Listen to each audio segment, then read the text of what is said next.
ሰበር መረጃ ብፁዕ አቡነ ገብርኤል በጠቅላይ ቤተ ክህነት ግቢ ውስጥ በሚገኘው መኖሪያ ቤታቸው እንዲቆዩ ቋሚ ሲኖዶስ ውሳኔ አስተላለፈ። ቋሚ ሲኖዶስ ብፁዕ አቡነ ገብርኤል ከቤተ ክርስቲያናችን የነገረ ማርያም አስተምሮ ውጪ በፍኖተ ጽድቅ ጠቅላላ ማህበር አዳራሽ የሰጡትን ትምህርትና በማህበሩ ሚዲያ የተላለፈበትን ሁኔታ በተመለከተ በዛሬው መደበኛ ጉባኤው በሰፊው ተመልክቶ ለመወሰን በያዘው ቀጠሮ መሰረት በጉዳዩ ዙሪያ ጥልቅ ውይይት ካደረገ በኋላ የሚከተሉትን ውሳኔዎችን አስተላልፏል። አንደኛ፣ ፍኖተ ጽድቅ ጠቅላላ ማህበር በተለያዩ ጊዜያት ከቅድስት ቤተክርስቲያናችን አስተምሮ ውጪ በሚዲያው ያስተላለፋቸው የስህተት ትምህርቶች የቤተክርስቲያንና አባቶች ሊቃውንቱንና መላ ህዝበ ክርስቲያኑን ያሳዘነ በመሆኑ በማህበራት ምዝገባ ክትትልና ቁጥጥር መምሪያ በኩል ጊዜያዊ የእገዳ ደብዳቤ እንዲደርሰውና በመምሪያው በኩል አስፈላጊው ጥብቅ ክትትል እንዲደረግ ሆኖ በጉዳዩ ላይ የመጨረሻ ውሳኔ መስጠት ይቻል ዘንድ 5 አባላት ያሉት ኮሚቴ እንዲቋቋም ተደርጓል።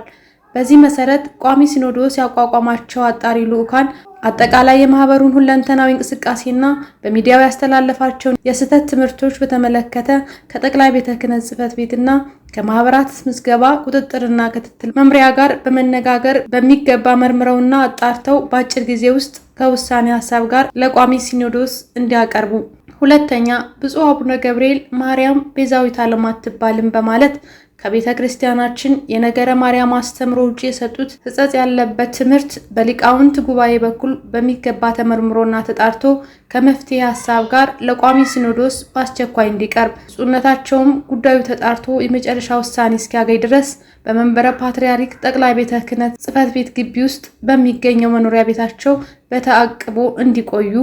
ሶስተኛ፣ ብፁዕ አቡነ ፊልጶስ የደቡብ ኦሞና አሪ ዞኖች ሀገረ ስብከት ሊቀ ጳጳስ የቅድስት ሥላሴ መንፈሳዊ ዩኒቨርሲቲ ፕሬዝዳንትና ብፁዕ አቡነ በርናባስ የደቡብ ካሊፎርኒያ ሀገረ ስብከት ሊቀ ጳጳስ ያስተላለፏቸው የስህተት ትምህርቶችና በሌሎችም መምህራን የተላለፉ ነቀፋ ያለባቸው ትምህርቶች ካሉ የሊቃውንት ጉባኤ ከቤተ ክርስቲያን አስተምሮ አንጻር በሚገባ መርምሮና አጣርቶ ከመፍትሄ ሀሳብ ጋር በአጭር ጊዜ ውስጥ ለቋሚ ሲኖዶስ እንዲያቀርብ። አራተኛ፣